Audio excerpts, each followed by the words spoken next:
പവിത്രത്തിന്റെ ഒരു അപ്കമിങ് എപ്പിസോഡിലേക്ക് എല്ലാവർക്കും സ്വാഗതം. കമലാമ്മയും വേദയും ശ്രീജയും എല്ലാം അമ്പലത്തിലേക്ക് പോവാനായി റെഡിയായി നിൽക്കുവാണ്. കമലാമ്മ ചോദിക്കുന്നുണ്ട്, വേദേ നീ ഭക്ഷണം കഴിച്ചോ? ഇല്ല അമ്മേ, ഞാൻ കഴിച്ചിട്ടില്ല. അമ്പലത്തിൽ പോയി എനിക്ക് ചില വഴിപാടുകളെല്ലാം ചെയ്യാനുണ്ട്. അത് കഴിഞ്ഞ് വന്ന് ഞാൻ ഭക്ഷണം കഴിച്ചോളാം. അപ്പോൾ കമലാമ്മ പറയുന്നുണ്ട്, വേദേ നീ പ്രഗ്നൻ്റ് ആയിരിക്കുകയാണ്, ഈ സമയത്ത് ഇങ്ങനെ ഭക്ഷണം കഴിക്കാതിരിക്കാൻ പാടില്ല. നീ എന്താ ഞാൻ പറഞ്ഞതനുസരിക്കാത്തതെന്ന് ചോദിക്കുന്നുണ്ട്. അമ്മേ എന്നെ നിർബന്ധിക്കരുത്, ഞാൻ അമ്പലത്തിൽ പോയി വന്നതും ഞാൻ ഭക്ഷണം കഴിച്ചോളാം. എനിക്ക് ചില വഴിപാടുകളെല്ലാം ചെയ്യാനുണ്ട് അമ്മേ, അതെല്ലാം ചെയ്തു കഴിഞ്ഞ് വന്നാലേ എനിക്ക് ഭക്ഷണം ഇറങ്ങത്തുള്ളൂ. അമ്മയ്ക്ക് എൻ്റെ സ്വഭാവം അറിയാവുന്നതല്ലേ എന്ന് ചോദിക്കുന്നുണ്ട്. അങ്ങനെ വേദയുടെ നിർബന്ധത്തിന് വഴങ്ങി കമലാമ്മ വേദയോട് ശരി എന്ന് പറയുവാണ്. അങ്ങനെ അമ്പലത്തിലേക്ക് പോകുന്നുണ്ട് എല്ലാവരും. അങ്ങനെ വഴിപാടുകളെല്ലാം കഴിഞ്ഞ് വേദ അടിപ്രദക്ഷിണമൊക്കെ ചെയ്യുന്നുണ്ട്. വേദയ്ക്ക് നന്നായി ക്ഷീണം പറ്റുന്നുണ്ട്. വേദയോട് അപ്പോഴും കമലാമ്മ പറയുന്നുണ്ട്, വേദ ഇതൊന്നും ചെയ്യേണ്ട സമയമല്ല ഇപ്പോൾ. നീ ഇപ്പോൾ തനിച്ചല്ല, നിന്റെ വയറ്റിലൊരു കുഞ്ഞു വളരുന്നുണ്ട് എന്നുള്ള കാര്യം നിന്റെ ഓർമ്മയിൽ വേണം.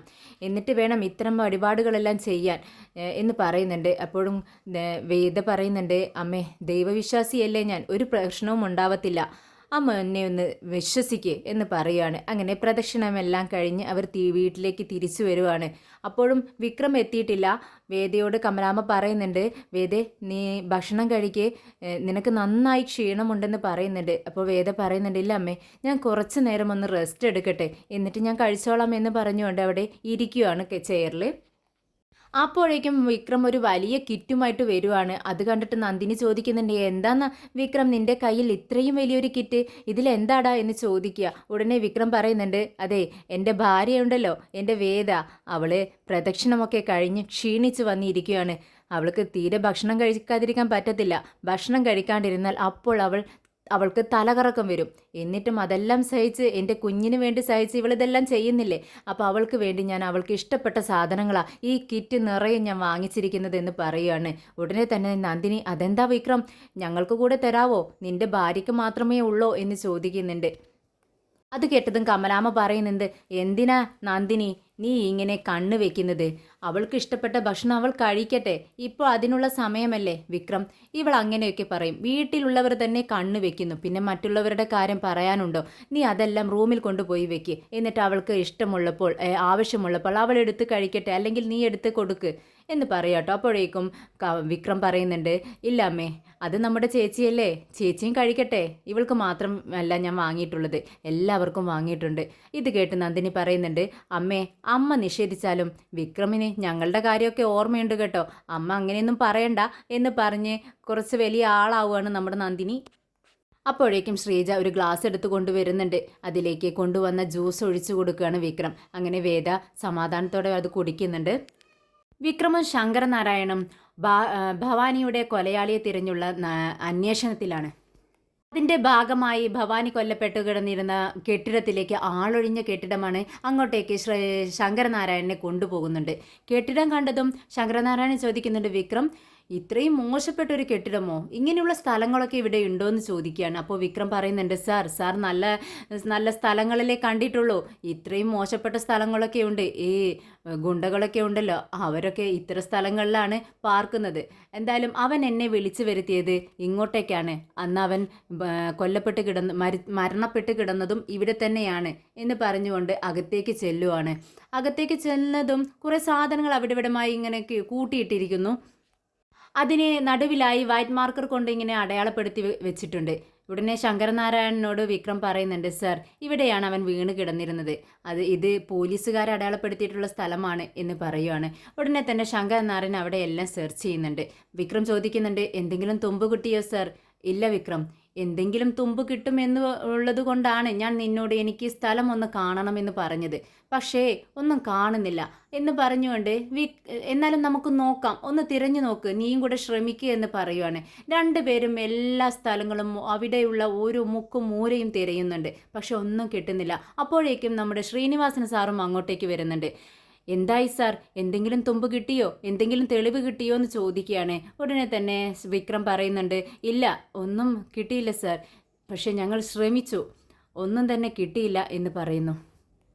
ഉടനെ തന്നെ ശങ്കരനാരായണൻ ശ്രീനിവാസനോട് ചോദിക്കുന്നുണ്ട്, അല്ല ശ്രീനിവാസ, ഞാനൊരു കാര്യം ചോദിക്കട്ടെ, എന്തായാലും തെളിവുകളൊന്നും കിട്ടിയില്ല, എന്തെങ്കിലും ഒരു തെളിവ് കിട്ടുമെന്നുള്ള ഒരു പ്രതീക്ഷയോടെയാണ് ഞാൻ ഇങ്ങോട്ട് വന്നത്. പിന്നെ നിങ്ങളുടെ ജ്യേഷ്ഠൻ്റെ മകൻ ഈ ഭവാനി ഉണ്ടല്ലോ, അവൻ്റെ ശത്രുക്കൾ ആരൊക്കെയാണെന്ന് നിങ്ങൾക്കറിയാമോ എന്ന് ചോദിക്കുകയാണ്. ഉടനെ തന്നെ വിക്രം പറയുന്നുണ്ട്, ഇല്ല സർ, സാറിനറിയാൻ വഴിയില്ല, എനിക്ക് പോലും അറിയത്തില്ല. പിന്നെ അവനക്ക് ഇവിടെ ശത്രുക്കൾ ആരുമില്ലെന്ന് പെട്ടെന്ന് ശ്രീനിവാസൻ പറയുന്നുണ്ട്. അത് സാർ, അപ്പോൾ വിക്രമും അതിനോട് അനുകൂലിക്കുകയാണ്. ഇല്ല, അത് സാർ പറഞ്ഞത് ശരിയാണ്, ഇവിടെ അവനക്ക് അത്രത്തോളം എതിരാളികളൊന്നും തന്നെ ഇല്ല, ഉള്ളത് ബോംബെയിലാണ്. അവിടെയാണ് അവൻ്റെ കളികളെല്ലാം ഉണ്ടായിരുന്നത്. അവിടെ നിന്നും പിടിക്കപ്പെടുമെന്നുള്ള ആയപ്പോഴാണ് അവൻ ഇങ്ങോട്ടേക്ക് വന്നത്. അപ്പോഴേക്കും അങ്ങോട്ട് നമ്മുടെ രാജേട്ടനും അനിയൻകുട്ടനും എല്ലാവരും വിക്രമിൻ്റെ വേറൊരു ഫ്രണ്ടുമായി വരുന്നുണ്ട്. അവനെ പിടിച്ചു കെട്ടിയതുപോലെയാണ് കൊണ്ടുവരുന്നത്. വിക്രം ചോദിക്കുന്നുണ്ട്, അല്ല രാജേട്ടാ, ഇവനെ എവിടെ നിന്നും കിട്ടി? അതൊക്കെ കിട്ടി വിക്രം, ഇവനെ ഞങ്ങളങ്ങ് പൊക്കിയതാ എന്ന് പറയുന്നുണ്ട്. അവൻ തല താഴ്ത്തി നിൽക്കുന്നുണ്ട്. വിക്രം ചോദിക്കുന്നുണ്ട്, എന്താടാ നീ ഞങ്ങളുടെ കൂട്ടത്തിൽ നിന്നും ഒരുപാട് അകന്നല്ലോ, നീ ഇത്രയും നാൾ എവിടെയായിരുന്നു എന്ന് ചോദിക്കുകയാണ്. ഉടനെ തന്നെ വിക്രമിനോട് അവൻ പറയുന്നുണ്ട്, അത് വിക്രം, നിൻ്റെ മുഖത്ത് നോക്കാനുള്ള ഒരു ശേഷി എനിക്കില്ല, അതുകൊണ്ടാണ് ഞാൻ ഇവിടെ നിന്നും ഒളിച്ചോടി പോയത്. ഒളിച്ചോടിപ്പോയാലും നിന്നെ ഞങ്ങൾ പൊക്കില്ലെന്ന് വിചാരിച്ചോടാ എന്ന് രാജേട്ടൻ ചോദിക്കുന്നുണ്ട്. എങ്കിൽ പറ, അന്ന് എന്താണ് ഉണ്ടായത്? ഭവാനി മരിച്ച അന്ന് എന്താണ് സംഭവിച്ചതെന്ന് ചോദിക്കുന്നുണ്ട്. ഉടനെ തന്നെ വിക്രമിനോട് അവൻ പറയുന്നുണ്ട്, അത് വിക്രം, എനിക്കറിയത്തില്ല, ഞാൻ ഒരു ബുദ്ധിമോശം മാത്രമേ ചെയ്തിട്ടുള്ളൂ. ഭവാനിയുടെ കൂടെ ചേർന്ന് നിന്നെ ഞാൻ ചതിച്ചു. വിക്രമേട്ടനെ ഞാൻ ചതിക്കാൻ പാടില്ലായിരുന്നു. അവൻ പണം തരാമെന്ന് പറഞ്ഞപ്പോൾ എൻ്റെ ബുദ്ധി കുറച്ചു നേരത്തേക്കെങ്കിലും അവനിലേക്ക് തിരിഞ്ഞുപോയി. ഒരുപാട് കാശ് തരാമെന്ന് പറഞ്ഞപ്പോൾ ഞാൻ എന്തും ചെയ്യാമെന്ന് പറഞ്ഞു. അങ്ങനെയാണ് ഞാൻ വിക്രമേട്ടനെ ഒറ്റുകൊടുത്തത്. പക്ഷേ ശ്രീനിവാസൻ സാറിനെ കൊല്ലാനായി അവൻ പ്ലാൻ ചെയ്തപ്പോൾ എൻ്റെ സമനില തെറ്റിപ്പോയി വിക്രമേട്ട. അതുകൊണ്ടാണ് ഞാൻ അന്ന് ആ വിവരം വിക്രമേട്ടനോട് പറഞ്ഞത്. അല്ലാതെ വേറെ ഒരു കാര്യം എനിക്കറിയത്തില്ല എന്ന് പറയുന്നുണ്ട്. എന്താണ് നീ പറയുന്നത്? ഇതൊക്കെ സത്യം തന്നെയാണോ? അതുവരെയുള്ള കാര്യങ്ങൾ എനിക്കറിയാം. അതിനുശേഷം നീ മുൻകോപത്തിൽ അവനെ എന്തെങ്കിലും ചെയ്തോ എന്ന് ചോദിക്കുകയാണ് വിക്രം.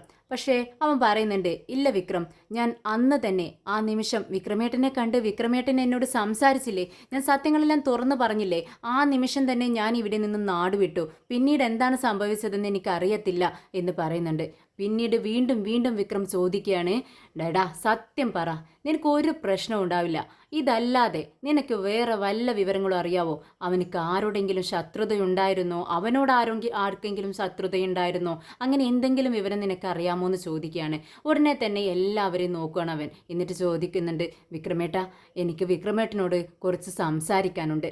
അതെന്താടാ, അവനോട് മാത്രമായിട്ട് നിനക്ക് സംസാരിക്കാനുള്ളത്? എനിക്കറിയാൻ പാടില്ലാത്ത കാര്യമാണോടാന്ന് ശ്രീനിവാസൻ ചോദിക്കുകയാണ്. അപ്പോൾ ശ്രീനിവാസനോട് അവൻ പറയുന്നുണ്ട്, അത് കുറച്ച് പേഴ്സണലാണ്, അതുകൊണ്ടാണ് സാർ വിക്രമേട്ടനോട് മാത്രം എനിക്ക് സംസാരിക്കണമെന്ന് പറഞ്ഞത്. ഉടനെ തന്നെ വിക്രമും അവനും കൂടെ കുറച്ച് അല്പം മാറി നിന്ന് സംസാരിക്കുകയാണ്. എന്താടാ നിനക്ക് പറയാനുള്ളത്? അത് വിക്രമേട്ട, അന്നൊരു ദിവസം ഭവാനി മയക്കുമരുന്ന് ഒളിപ്പിച്ചു വെച്ച സ്ഥലത്ത് പോയി ചേട്ടൻ ആ മയക്കുമരുന്നെല്ലാം കത്തിച്ച് കളഞ്ഞില്ലേ? ആ, കത്തിച്ചു കളഞ്ഞു. അതിനെന്താ പ്രശ്നം? അല്ല, ആ കത്തിച്ചു കളഞ്ഞ സ്ഥലം, ആ വീട് ഭവാനിക്ക് വാടകയ്ക്ക് എടുത്തു കൊടുത്തത് വിക്രമിൻ്റെ ചേട്ടൻ വിനായകനാണ് എന്ന് പറയുവാണ്. അത് ഉടനെ തന്നെ വിക്രം പറയുന്നുണ്ട്, അത് വിനയേട്ടൻ എല്ലാവർക്കും അങ്ങനെ വാടകയ്ക്ക് വീടെല്ലാം അറേഞ്ച് കൊടുക്കുന്ന ഒരാൾ തന്നെയാണ് അവൻ ഒരു ബ്രോക്കർ കൂടിയാണ്, അതുകൊണ്ട് സംഭവിച്ചതാവാം, സ്വാഭാവികമാണല്ലോ എന്ന് പറയുകയാണ്. ഉടനെ തന്നെ അവൻ പറയുന്നുണ്ട്, അത് ശരിയാണ്, പക്ഷേ കുറച്ച് ദിവസങ്ങൾ കഴിഞ്ഞപ്പോഴാണ് അവന് മനസ്സിലായത് ഈ വിക്രമേട്ടൻ്റെ ചേട്ടനാണ് ഈ വിനായകനെന്ന്. അതറിഞ്ഞതോടുകൂടി അവൻ്റെ വിധം മാറി, ഈ ഭവാനിയുടെ വിധം മാറി. ആ വീടെടുത്തു കൊടുത്തതിന് 2 ലക്ഷം രൂപ കൊടുക്കാമെന്നാണ്, വിനായകന് കൊടുക്കാമെന്നാണ് ഭവാനി പറഞ്ഞിട്ടുണ്ടായിരുന്നത്. പക്ഷേ വിക്രമേട്ടൻ്റെ ചേട്ടനാണെന്ന് അറിഞ്ഞതും അവൻ അതിൽ നിന്നും കാല് മാറി. ഇനി ഒരു നയാ പൈസ പോലും നിനക്ക് തരത്തില്ല, നീ മേടിക്കാൻ പറ്റുമെങ്കിൽ മേടിച്ചോടാ എന്ന് പറഞ്ഞ് അവനുമായി പിണങ്ങി എന്ന് പറയുവാണ്. അതുകൊണ്ട് ഈ വിനായകനായിരിക്കും ചിലപ്പോൾ നമ്മുടെ ഭവാനിയെ കൊലപ്പെടുത്തിയിട്ടുണ്ടാവുക എന്നൊരു സംശയം അവൻ പറയുവാണ്. ഉടനെ തന്നെ വിക്രം ചിന്തിക്കുന്നുണ്ട്, ഇവൻ പറയുന്നത് സത്യമായിരിക്കുമോ അതോ വെറുതെ പറയുന്നതാണോ? എന്തായാലും ഒന്ന് അന്വേഷിച്ചേക്കാം എന്ന് വിചാരിക്കുകയാണ് വിക്രം. അങ്ങനെ രാത്രി കുറച്ച് വൈകി വിനയൻ ഇങ്ങനെ നടന്നു വരുവാണ്. വിനയൻ അല്ലെങ്കിൽ ഒരു പേടിത്തൊണ്ടനാണ്. വിക്രം മുതലെടുക്കുന്നു. വിനയൻ്റെ ഉള്ളിൽ എന്തെങ്കിലും കള്ളത്തരമുണ്ടോ എന്ന് നമ്മുടെ വിക്രം ടെസ്റ്റ് ചെയ്യുകയാണ്. അങ്ങനെ വിക്രം ഒളിഞ്ഞിരിക്കുന്നുണ്ട്. എന്നിട്ട് ഭവാനിയുടെ സൗണ്ടിൽ ഉച്ചത്തിൽ സംസാരിക്കുകയാണ്. ആളൊഴിഞ്ഞ പ്രദേശമായതുകൊണ്ട് വിനയൻ പേടിക്കുന്നുണ്ട്. ഉച്ചത്തിൽ വിനയൻ ഭവാനിയുടെ സൗണ്ടിൽ വിക്രം ചോദിക്കുന്നുണ്ട്, ഏയ് വിനയ എന്നിങ്ങനെ ഉച്ചത്തിൽ വിളിക്കുക കേട്ടോ. പെട്ടെന്ന് വിനയൻ അങ്ങ് ഞെട്ടുന്നുണ്ട്. തിരിഞ്ഞു നോക്കുവാണ്, ആരെയും കാണുന്നില്ല. പെട്ടെന്ന് വിനയൻ പറയുന്നുണ്ട്, ഇത് അവനല്ലേ ആ ഭവാനി എന്ന് പറയുമ്പോൾ, ഓ അപ്പോൾ നീ എൻ്റെ സൗണ്ട് മറന്നിട്ടില്ല. അതെടാ, ഞാൻ ഭവാനി തന്നെ. ഭവാനി മരിച്ചില്ലേ എന്ന് ചോദിക്കുക കേട്ടോ. അപ്പോൾ ഭവാനി മരിച്ചാൽ പിന്നെ ആരാവുമെടാ എന്ന് ചോദിക്കുമ്പോൾ, പ്രേതമാണോ എന്നിങ്ങനെ വിനയൻ പെട്ടെന്നിങ്ങനെ ചിന്തിക്കുന്നുണ്ട്. മരിച്ചു പോയ ആളുടെ സൗണ്ട് എങ്ങനെ പിന്നെ കേൾക്കും എന്നൊക്കെ ഇങ്ങനെ പെട്ടെന്ന് മനസ്സിൽ കൂടെ ഇങ്ങനെ പോവാണ് വിനയൻ്റെ. എടാ, നിനക്ക് ഞാൻ 2 ലക്ഷം രൂപ തരത്തില്ലെന്ന് വെറുതെ പറഞ്ഞതല്ലേടാ. അതിനു വേണ്ടി നീ എന്നെ എന്തിനാടാ ഇങ്ങനെ ചെയ്തതെന്നിങ്ങനെ ചോദിക്കുക കേട്ടോ വിക്രം ഭവാനിയുടെ സൗണ്ടിൽ. ഉടനെ തന്നെ വിനയൻ ചോദിക്കുന്നുണ്ട്, അതിന് ഞാൻ എന്ത് ചെയ്തു? നിന്നെ ഞാനൊന്നും ചെയ്തില്ലല്ലോ. എടാ, ഒരു 2 ലക്ഷം രൂപയ്ക്ക് വേണ്ടി ഞാൻ എൻ്റെ ജീവിതം കളഞ്ഞു കുളിക്കുവാടാ. ഞാൻ ആരെയും ഒന്നും ചെയ്തിട്ടില്ല എന്നിങ്ങനെ പേടിയോടെ നിൽക്കുക കേട്ടോ. അപ്പോൾ ആകെ പേടിച്ച് വിറച്ചിങ്ങനെ നിൽക്കുന്നത് കണ്ട്, നീ എന്താടാ ഇങ്ങനെ നിൽക്കുന്നതെന്ന് ചോദിക്കുകയാണ് ഭവാനിയുടെ സൗണ്ടിൽ വിക്രം വിളിച്ച് ചോദിക്കുകയാണ്. അപ്പോൾ തന്നെ വിനയം പറയുന്നുണ്ട്, അതെ, ഞാൻ പേടിച്ചിട്ടാണ്, ഞാൻ വിറയ്ക്കുന്നുണ്ട്. പേടിച്ച് വിറയ്ക്കുന്നത് കൊണ്ട് തന്നെ ഞാൻ മുള്ളിപ്പോവുമെന്ന് എനിക്ക് ഡൗട്ട് ഉണ്ടെന്നിങ്ങനെ വിളിച്ച് പറയുന്നുണ്ട് വിനയൻ. ഓ അങ്ങനെയാണോ, എങ്കിൽ ഓടി രക്ഷപ്പെടടാ എന്നിങ്ങനെ പറയാട്ടോ. അപ്പോഴേക്കും ജീവനും കൊണ്ട് വിനയൻ ഓടുകയാണ്. പെട്ടെന്ന് വിക്രം മറിഞ്ഞിരുന്ന് സംസാരിക്കുകയാണല്ലോ ഇരുട്ടത്ത്. അങ്ങനെ വിക്രം പെട്ടെന്ന് പുറത്തേക്ക് വരുന്നുണ്ട്. വിനയൻ ഓടുന്നുണ്ട്, വിറയ്ക്കുന്നുണ്ട്, വീഴാനും പോവുകയാണ്. പെട്ടെന്ന് വിക്രം വിനയൻ്റെ അടുത്തെത്തുന്നുണ്ട്. എന്താ വിനയേട്ടാ എന്ന് ചോദിക്കുകയാണ്. പെട്ടെന്ന് തിരിഞ്ഞു നോക്കുകയാണ് വിനയൻ. അത് പിന്നെ വിക്രം പിറകിൽ ഒരു പ്രേതം എന്ന് പറയാട്ടോ. പ്രേതോ? എന്ത് പ്രേതം? ഇക്കാലത്തും പ്രേതോ? അതേടാ, ആരുടെ പ്രേതം എന്ന് ചോദിക്കുക വിക്രം. അത് ആ ഭവാനി എന്നങ്ങോട്ട് പറയാൻ തുടങ്ങുക കേട്ടോ വിനയൻ. പെട്ടെന്നാണ് തനിക്ക് പറ്റിയ അമളി വിനയന് മനസ്സിലാവുന്നത്. ഭവാനിയെ തനിക്കറിയാമെന്ന് വിക്രമിന് അറിയില്ല എന്നാണ് അവൻ ധരിച്ചു വെച്ചിരിക്കുന്നത്. പെട്ടെന്ന് വായി പൊത്തുന്നുണ്ട്. ഇത് കണ്ട് വിക്രം ചോദിക്കുന്നുണ്ട്, എന്ത് ഭാ എന്ന് പറഞ്ഞു, ബാക്കി പറ. ആരുടെ പ്രേതമാണ് എന്ന് ചോദിക്കാട്ടോ. അത് എനിക്കറിയത്തില്ല, ആരുടെയോ പ്രേതം എന്നോട് സംസാരിച്ചടാ, ഞാൻ പേടിച്ചു പോയി. ഡാ, എന്നെ ഒന്ന് വീട് വരെ കൊണ്ടുപോടാ എന്ന് പറയാട്ടോ. അങ്ങനെ വിക്രം അവനെയും കൊണ്ട് വീട്ടിലേക്ക് പോകുന്നുണ്ട്. ഇതേ സമയം ദർശനം കുറച്ച് പോലീസുകാരും കൂടി ശങ്കരനാരായണൻ്റെ വീട്ടിലേക്ക് കയറി വരുന്നുണ്ട്. വർഷ ആങ്ങളെ കണ്ടതും ഓടി ചെല്ലുവാട്ടോ. എന്നിട്ട് പറയുന്നുണ്ട്, ദർശ നീ വാ ഇരിക്കേ. ശ്രീയും വരുന്നുണ്ട് അങ്ങോട്ടേക്ക്. ദർശനോ, ഇരിക്കടാ, കാപ്പി എടുക്കട്ടെ എന്ന് ചോദിക്കുകയാണ്. ഉടനെ തന്നെ ദർശൻ പറയുന്നുണ്ട്, അത് ഞാൻ നിങ്ങളുടെ ഒരു ഫാമിലി മെമ്പറായിട്ടല്ല വന്നിരിക്കുന്നത്, ഞാൻ എൻ്റെ ഡ്യൂട്ടിയുടെ ഭാഗമായിട്ടാണ്, ഒരു പോലീസുകാരനായിട്ടാണ് വന്നിരിക്കുന്നതെന്ന് പറയാണ്. ഉടനെ തന്നെ അവരുടെ മുഖമൊക്കെ മാറുന്നുണ്ട്. അപ്പോഴേക്കും പത്മം അങ്ങോട്ടേക്ക് വരുന്നുണ്ട്. അതിന് ഇവിടെ നിന്നോട് ആര് വരാൻ പറഞ്ഞു? ശങ്കരേട്ടൻ എങ്ങാനും പറഞ്ഞു എന്ന് ചോദിക്കുക കേട്ടോ. ഉടനെ തന്നെ, ഇല്ല, എൻ്റെ ഡ്യൂട്ടിയുടെ ഭാഗമായിട്ട് ഞാൻ വന്നതാ, ഇവിടെ ഒന്ന് സെർച്ച് ചെയ്യാൻ വേണ്ടി വന്നതാണെന്ന് പറയുന്നു. എല്ലാവരും ഞെട്ടുന്നുണ്ട്. ജസ്റ്റ് ശങ്കരനാരായണൻ്റെ വീട്ടിൽ സെർച്ചോ? ഇതാണ് അവർ ചിന്തിക്കുന്നത്. പെട്ടെന്ന് ശങ്കരനാരായണൻ മുകളിൽ നിന്ന് ഇറങ്ങി വരുന്നുണ്ട്. എന്താ ദർശൻ, നീ എന്താ പറഞ്ഞത്? എൻ്റെ വീട്ടിൽ സെർച്ചോ? അതെ സാർ. അതിൻ്റെ ആവശ്യം എന്താണെന്ന് ചോദിക്കുന്നുണ്ട്. ഉടനെ ദർശൻ പറയുന്നുണ്ട്, അത് വിക്രം ഒരു കേസിൽ അകപ്പെട്ട് കിടക്കുകയാണെന്ന് അറിയാലോ. ഭവാനിയുടെ കുത്തിയിട്ടുള്ള ആ കത്തി അത് വിക്രമാണ് ചെയ്തിരിക്കുന്നത്, എനിക്ക് സംശയമുണ്ട്. അങ്ങനെയാണെങ്കിൽ അവൻ ആ കത്തി ഇവിടെ ഒളിപ്പിച്ചിട്ടുണ്ടാവുമെന്ന് പറയുകയാണ്. ഉടനെ തന്നെ പൊട്ടിത്തെറിക്കുകയാണ് ശങ്കരനാരായണൻ. ദർശൻ, നിനക്ക് ഇത്രയും ബുദ്ധിയില്ലാതെ പോയോ? നീ ഒരു വിഡ്ഢിയാണോ? ക്രിമിനൽ ഒരു ബുദ്ധിശാലിയാണെങ്കിൽ അവൻ ഒരിക്കലും ഇത്തരത്തിലുള്ള കാര്യങ്ങൾ ഇങ്ങനെയുള്ള സ്ഥലങ്ങളിലൊന്നും ഒളിപ്പിച്ചു വെക്കത്തില്ലെന്ന് നിനക്കറിയാവുന്ന കാര്യമല്ലേ. എന്തായാലും നീ വന്നല്ലോ. അല്ല സാർ, ഞാൻ സെർച്ച് വാറണ്ട് എങ്ങാനും കൊണ്ടുവരണോ എന്ന് ചോദിക്കുകയാണ് ദർശൻ. അതിൻ്റെയൊന്നും ആവശ്യമില്ല, നിനക്ക് ഈ വീട് സെർച്ച് ചെയ്യണം, അത്രയല്ലേ വേണ്ടൂ. നിന്റെ ഉദ്ദേശം നടക്കട്ടെ, പക്ഷേ ഇതിന് നീ വലിയൊരു വില കൊടുക്കേണ്ടി വരും കേട്ടോ ദർശൻ എന്ന് പറഞ്ഞുകൊണ്ട് അവിടെ ഇരിക്കുകയാണ്. പത്മത്തോടും ശ്രീയോടും എല്ലാവരും പറയുന്നുണ്ട്, എല്ലാവരും ഇവിടെ തന്നെ ഇരുന്നോളണം, ദർശനെ ഒരു ബുദ്ധിമുട്ടുണ്ടാക്കരുത്. ചെല്ല് ദീപ്തി, എല്ലാ സ്ഥലങ്ങളും അവനക്ക് കാണിച്ചു കൊടുക്ക്, എല്ലാ ഡോറുകളും റൂമിൻ്റെയും ഡോർ അവനക്ക് തുറന്നു കൊടുക്ക് എന്ന് പറയുകയാണ്. അങ്ങനെ ദർശൻ സാർ വരൂ എന്നും പറഞ്ഞുകൊണ്ട് ദൈവത്തെ എല്ലായിടത്തും കൊണ്ടുപോകുന്നുണ്ട് ദർശനെ. അങ്ങനെ സെർച്ച് എല്ലാം കഴിഞ്ഞ് സോറി എന്നും പറഞ്ഞുകൊണ്ട് അവിടെ നിന്നും ഇറങ്ങി പോകുന്നുണ്ട് ദർശനും പോലീസുകാരും. അങ്ങനെ വിക്രം വീട്ടിലേക്ക് വരുന്നുണ്ട്. വേദയാണെങ്കിൽ ഭക്ഷണം കഴിക്കാതെ വിക്രമിനെയും കാത്തിരിക്കുകയാണ്. ഇത് വിക്രമിനെ അറിയത്തില്ല. വേദ വിക്രമിനോട് ചോദിക്കുന്നുണ്ട്, വിക്രം എത്ര നേരമായി നിന്നെ വിളിക്കുന്നു, നീ എന്താ ഇത്രയും നേരം വരാതിരുന്നത്, എന്താ കാരണമെന്ന് ചോദിക്കുകയാണ്. ഉടനെ വിക്രം പറയുന്നുണ്ട്, അതെ ഞാൻ വിശന്നിട്ടാണ് വരുന്നത് വേദേ. നിന്നോട് ആദ്യം ഞാൻ വരാൻ വൈകിയതിൻ്റെ കാരണം പറയണോ അതോ ഭക്ഷണം കഴിക്കണോ, ആദ്യം ഏതാ ചെയ്യേണ്ടതെന്ന് ചോദിക്കുകയാണ്. ഉടനെ വേദ പറയുന്നുണ്ട്, ശരി നീ ഭക്ഷണം കഴിക്കുക എന്നിട്ട് പറഞ്ഞാൽ മതി എന്നും പറഞ്ഞുകൊണ്ട് വിക്രമിന് ഭക്ഷണമെല്ലാം വിളമ്പി കൊടുക്കുന്നുണ്ട്. കമലാമ്മ അടുത്ത് തന്നെ ഇരിക്കുന്നുണ്ട്.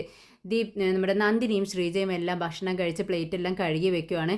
അങ്ങനെ നമ്മുടെ കമലാമ്മ വിക്രമിനോട് പറയുന്നുണ്ട്, വിക്രം ദേ നിന്റെ അടുത്തിരിക്കുന്ന ആളുണ്ടല്ലോ, അവൾ ഭക്ഷണം കഴിച്ചിട്ടില്ല. ഇത് കേട്ടതും വേദ പറയുന്നുണ്ട്, അമ്മ എന്നെ ചതിച്ചു അല്ലേ, എന്തിനാ ഇപ്പോൾ ഇതിവിടെ പറഞ്ഞത്, ഇനി അവൻ എനിക്കൊരു സ്വൈരം തരത്തില്ല, ഇതും പറഞ്ഞുകൊണ്ടിരിക്കും എപ്പോഴും എന്ന് പറയാട്ടോ. അപ്പോൾ കമലാമ്മ പറയുന്നുണ്ട്, നിന്നോട് ഞാൻ കുറേ നേരമായില്ലേ ഭക്ഷണം കഴിക്കാൻ പറയുന്നു, അപ്പോൾ ഞാൻ പറഞ്ഞ സമയത്ത് എന്നെ കഴിച്ചിരുന്നെങ്കിൽ ഞാനിതിവിടെ പറയില്ലായിരുന്നു. ഇനി നീ അനുഭവിക്കാനുള്ളതെല്ലാം അനുഭവിച്ചോ എന്ന് പറയാ. ഉടനെ തന്നെ വിക്രം പറയുന്നുണ്ട്, ദേ ദോശ നല്ല ടേസ്റ്റ് ഉണ്ട്, പക്ഷേ നീ കഴിച്ചിട്ടില്ല അല്ലേടി, ആ ശരി അതെ നീ കഴിച്ചിട്ടില്ലെന്ന് പറയുമ്പോൾ എനിക്ക് അത്ര പ്രശ്നമൊന്നുമില്ല, അത് നീ തനിച്ചായിരുന്നെങ്കിൽ മാത്രം. പക്ഷേ നിൻ്റെ വയറ്റിൽ എൻ്റെ കുഞ്ഞുണ്ട്, എൻ്റെ കുഞ്ഞിന് വിശക്കുന്നുണ്ടാവും, അതെങ്കിലും നീ ആലോചിക്കേണ്ടടി എന്ന് ചോദിച്ചിട്ട് നീ ഇങ്ങ് അടുത്തിരിക്കുക എന്ന് പറയാം കേട്ടോ. ഉടനെ തന്നെ വേദ ചോദിക്കുന്നുണ്ട്, ഞാൻ അടുത്ത് തന്നെയാണല്ലോ ഇരിക്കുന്നത്, ഇനി എന്തിനാ കുറച്ചുകൂടി അടുത്തിരിക്കുന്നത്. അതെ എനിക്ക് നിൻ്റെ വായിൽ ഭക്ഷണം വെച്ച് തരണമെന്നുണ്ടെങ്കിൽ ഇത്രയും അകലത്തിലിരുന്നാൽ എനിക്ക് തരാൻ പറ്റുമോ. എന്ത് ഭക്ഷണം വാരി തരാനോ, അതൊന്നും വേണ്ട ഞാൻ കഴിച്ചോളാം. ഉടനെ തന്നെ കമലാമ്മ പറയുന്നുണ്ട്, ദേ വിക്രം അവളെ വിടണ്ട, നീ തന്നെ കൊടുക്ക്, ഒരു 3 ദോശയെങ്കിലും അവളെ കൊണ്ട് കഴിപ്പിക്ക്. അവളെ തനിയെ കഴിക്കുമ്പോൾ ഒരു ദോശയുടെ പകുതി മാത്രമേ കഴിക്കത്തുള്ളൂ എന്ന് പറയുക. 3 ദോശയെന്ന് കേട്ടപ്പോഴത്തേനും വേദ ആകെ പേടിയാവുകയാണ്. വേദ പറയുന്നുണ്ട്, ദേ വിക്രം അമ്മ പറയുന്നത് കേൾക്കല്ലേ, എനിക്ക് ഈ സമയത്ത് 3 ദോശയൊന്നും കഴിക്കാൻ പറ്റത്തില്ല വിക്രം, അതൊക്കെ ഞാൻ നിന്നെ കൊണ്ട് കഴിപ്പിച്ചോളാം, നിങ്ങൾ അടുത്ത് വാ, അമ്മേ ഇവൾക്ക് വാരി കൊടുക്കാലോ അല്ലേ എന്ന് ചോദിക്കുകയാണ്. നീ എന്ത് വേണമെങ്കിലും ചെയ്യേ.